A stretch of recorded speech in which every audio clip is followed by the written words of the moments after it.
అందరికీ నమస్కారం అండి. Welcome to day cooking channel. ఈ రోజు మన వీడియోలో టైం చూసారా, తోటాకండి ఎర్రది. దీంతో ఇప్పుడైతే ఫ్రై చేసి చూపిస్తాను. అది ఎలా చేయాలో మీకైతే చూపిస్తానండి. చూసేద్దాం పదండి. దానికంటే ముందుగా మా ఛానల్ లైక్ చేసి సబ్స్క్రైబ్ చేసుకొని మాకైతే సపోర్ట్ చేయండి ప్లీజ్. ఇప్పుడు మనము ఎర్ర తోటకూర ఫ్రై చేస్తున్నాం కదండి. సో మీకు ఇక్కడ ఒక చిన్న విషయం చెప్పాలండి. ఈ ఎర్ర తోటకూరకు మనకు మామూలుగా కామన్గా దొరికే తోటకూరకు కొంచెం డిఫరెన్స్ ఉంది. అది ఎలాగో చూపిస్తాను చూడండి. ఎర్ర తోటకూర అయితే చూడండి ఈ విధంగా మీకు చూపిస్తాను నేను రెండు. చూడండి ఈ విధంగా ఉంది. మనకు ఇక్కడ ఆకులు మాత్రం తక్కువగా ఉన్నాయి. ఈ వేర్లతో సహా పీకేశారండి. ఇది ఇలా ఉంది కదా. ఇప్పుడు మనకు రెగ్యులర్గా దొరికే తోటకూర ఎలా ఉందో చూద్దాం. చూడండి ఇది ఇలా ఉంది. మనకు రెగ్యులర్గా దొరికేది ఎక్కువ ఆకులు ఇలా కాండం ఉంది. దీన్ని అయితే కట్ చేశారండి, వేర్లతో సహా పీకలేదు. ఇది మాత్రం వేర్లతో సహా పీకేశారు. సో ఇదండి రెండింటికి డిఫరెంట్. ఇప్పుడు దీన్ని వంచుకుందామండి. తోటాకును చూడండి ఈ విధంగా అయితే వంచుకోవాలి. నేను ఇంతవరకే తీసుకున్నానండి, సగమే తీసుకున్నాను. ఈ విధంగా అయితే ఒలుచుకోవాలి. మొత్తానికైతే ఈ విధంగా తోటాకును ఒలిచేసానండి. చూడండి ఎర్రగా మన కాగితాల పూలు ఎట్లుంటాయి అట్లున్నాయండి. ఇవి కొంచెం ఇసుక ఎక్కువగా ఉంది దీనిలో. సో బాగా వాటర్తో కడిగి శుభ్రం చేసుకొని వస్తాను. ఈ విధంగా అయితే శుభ్రంగా కడుక్కున్నాను. దీన్ని ఇప్పుడు మనం సన్నగా కట్ చేసుకోవాలి.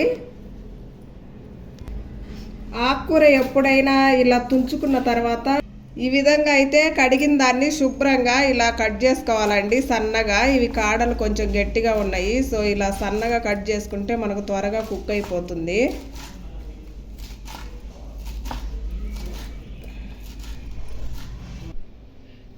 ఆకుకూరను ఎప్పుడైనా గుర్తుపెట్టుకోండి, ఆకుకూర కట్ చేసిన తర్వాత కడగకూడదండి. ముందుగానే కడుక్కొని ఇలా నీట్గా కట్ చేసుకోవాలి. అప్పుడే మనకు ఫ్రెష్గా ఇసుక మట్టి లేకుండా ఉండిద్ది.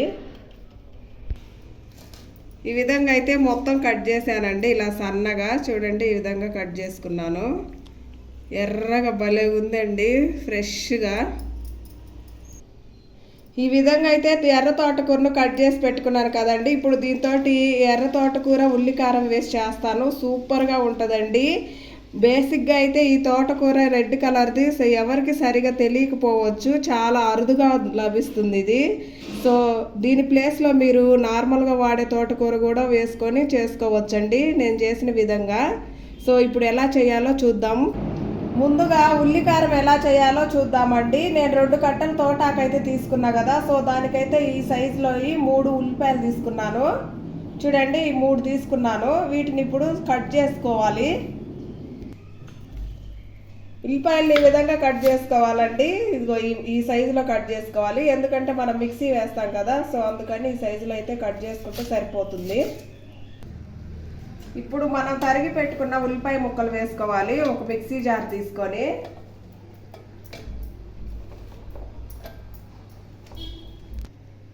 ఇప్పుడు దీనిలో చిన్నుల్లిపాయలు వేసుకోవాలండి. నేను 2 చిన్నుల్లిపాయ గడ్డలు తీసుకొని ఇలా చేసుకొని వేసుకుంటున్నాను.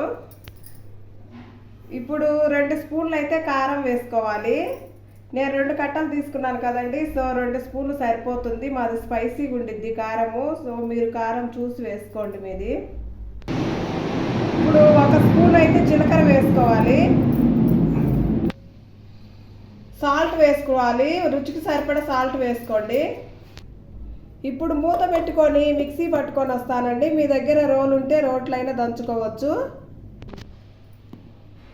ఈ విధంగా అయితే మిక్సీ పట్టుకున్నానండి. ఇప్పుడు ఇది పక్కన పెట్టుకుందాము. చూడండి ఈ విధంగా కచ్చా పచ్చగా కొంచెం. ఇప్పుడు తోటకూర ఉల్లికారం ఎలా చేయాలో చూద్దామండి. స్టవ్ వెలిగించి స్టవ్ మీద కడాయి పెట్టుకున్నాను. దీనిలో అయితే 3 స్పూన్లు ఆయిల్ వేసాను. ఆయిల్ అయితే హీట్ అయిపోయిందండి. సో దీంట్లో అయితే పోపు దినుసులు వేసుకోవాలి.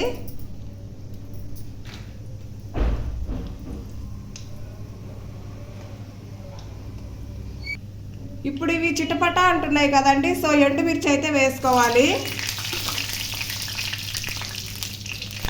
అలాగే కొంచెం కరివేపాకు వేసుకోవాలి.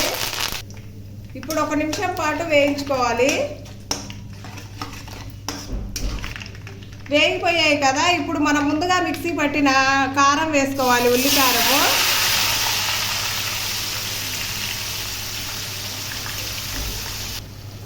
ఇప్పుడు కలుపుకోవాలండి. ఈ ఉల్లి కారం అనేది పచ్చి వాసన పోయే వరకు చక్కగా వేయించుకోవాలి ఇలా ఆయిల్లో.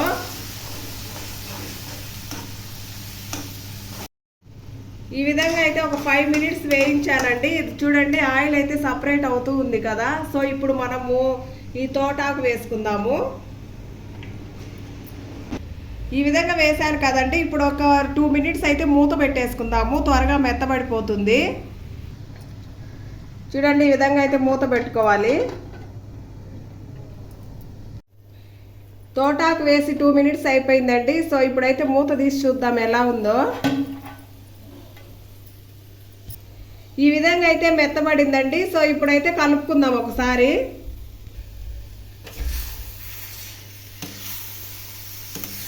చూడండి, ఈ విధంగా చక్కగా కలుపుకోవాలి.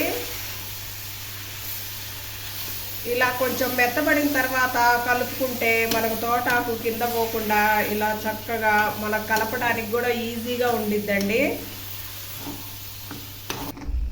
మూత పెట్టిన తర్వాత 2 మినిట్స్ మాత్రమే ఉంచుకోవాలండి. ఇంకా ఎక్కువసేపు ఉంచితే అడుగంటిపోయి మాడిపోతుంది.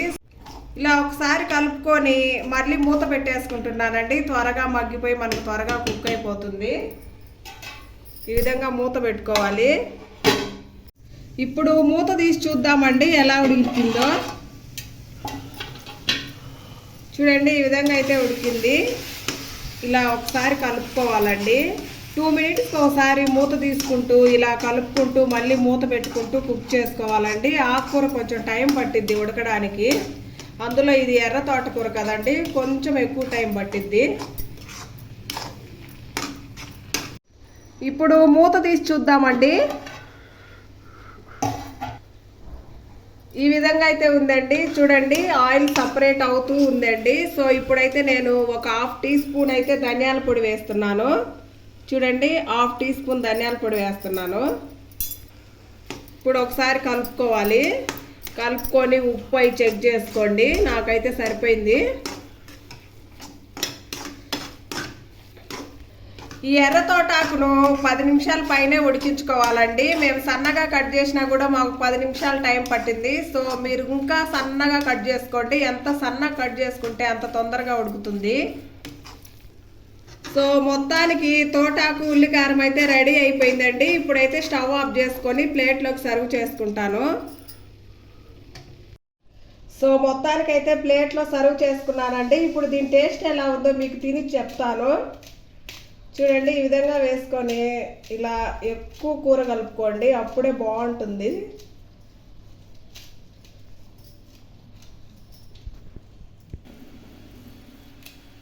చూడండి, ఈ విధంగా కలుపుకొని తినాలి.